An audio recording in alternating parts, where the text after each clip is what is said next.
Hello everyone, this is Defense Politics Asia and welcome to the Siversk Front. At the Siversk Front, this is basically the most difficult front line for the Russian forces of the entire of Ukraine war. So it is in the most eastern part of the Ukraine war. Oh my god, all these wordings. That is the most eastern part of the front line for the Ukrainians. And this has been the most, what we call the cursed cursed cursed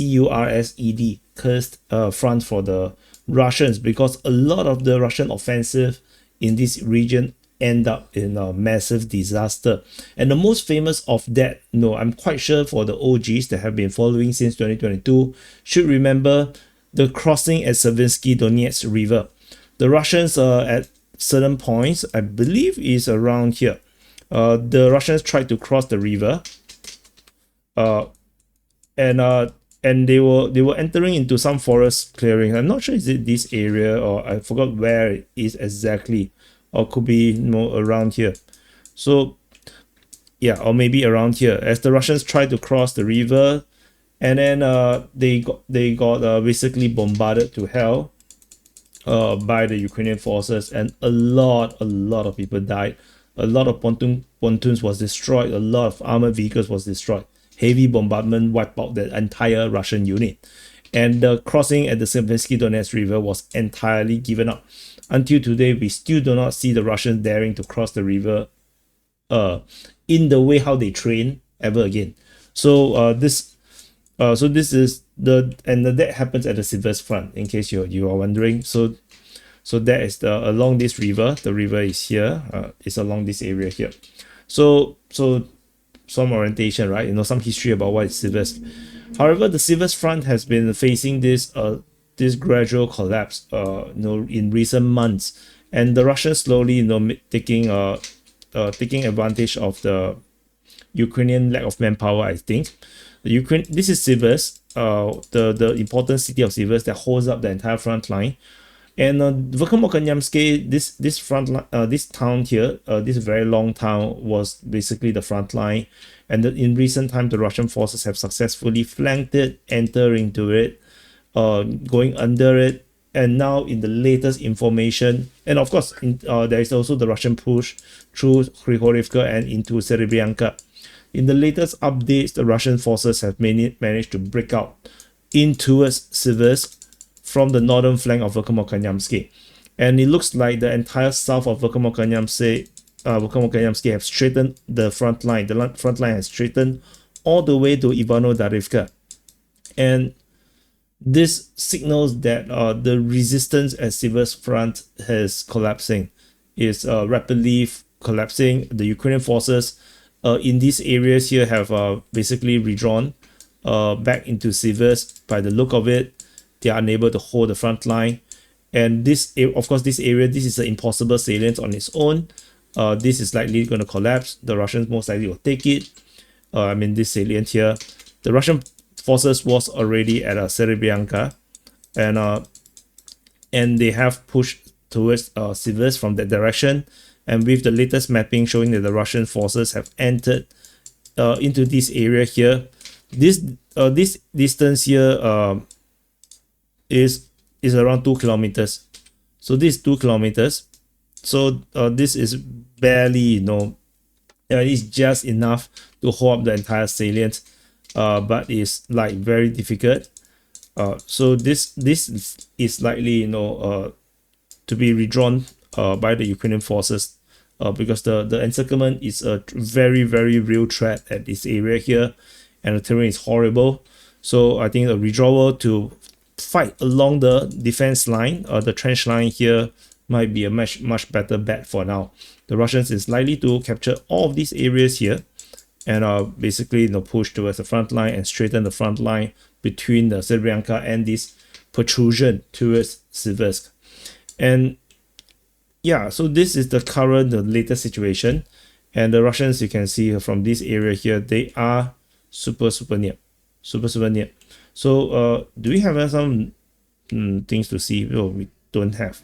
There's no place to drop. It's all very far away. So from this angle, we can kind of see what okay, maybe from a Ukrainian angle, yeah, you can see that the Russians are pushing down in various direction. Very scary. From this point of view, it looks super scary. So Ukrainians have to hold a line of defense along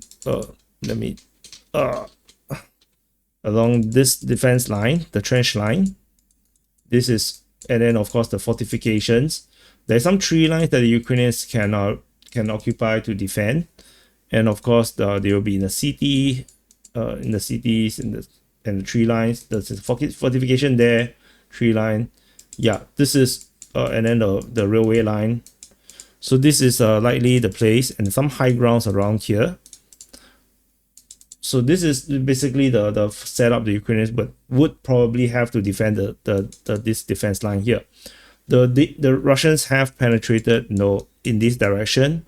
They are probably going to attack into the trench line and then enter into Siversk from this direction. I think the Russians will avoid pushing for the fortifications directly, as the Russians have already established a front line along this line. I think they will at least continue the attack to attack into these tree lines, at least secure the tree lines, to prepare for the stage of entering if the trenches is abandoned. There's also a potential that the Russian forces may restart the offensive from the Vinca region down the tree line, along the railway line, into Siversk as well. That is also a possibility. The Russians have fully secured Ivano-Darivka, in recent advances, and yeah, so Verkhovno-Kanyamsky is also now fully secured by the Russian forces. So this is like a very, very scary situation for the Ukrainian side. So you can see, if you are a Ukrainian commander, this is what you're going to look like. This is what you're going to look at, and yeah, the Russians have overcome most of the most difficult terrain, which is over here. These are all horrible terrain. You can see how hilly is this place. This is just terrible place to fight in. So, and a lot of sparse and then thick forest, very confusing. So this is now more Ukraine, like this just the farmlands. It's more Ukraine. So things is going to be much more easier for the Russian forces. So so far the main push is just this sector here. Yeah, it's just this sector here. This Ivano-Darivka is entirely secured. I think the fortification here is fully taken. There's no, yeah. So this is likely to lead to a straighten front line along Vimka. So this is probably going to happen. And then this might then establish a possibility for this push along the railway line into Siversk, like I mentioned just now. And then this push into Siversk is likely will happen. I think if the Russians are able to hold the front line there, I think this will happen. And then you will have a general overall direction push to straighten the front line just outside of Siversk. So yeah, that's the main thing.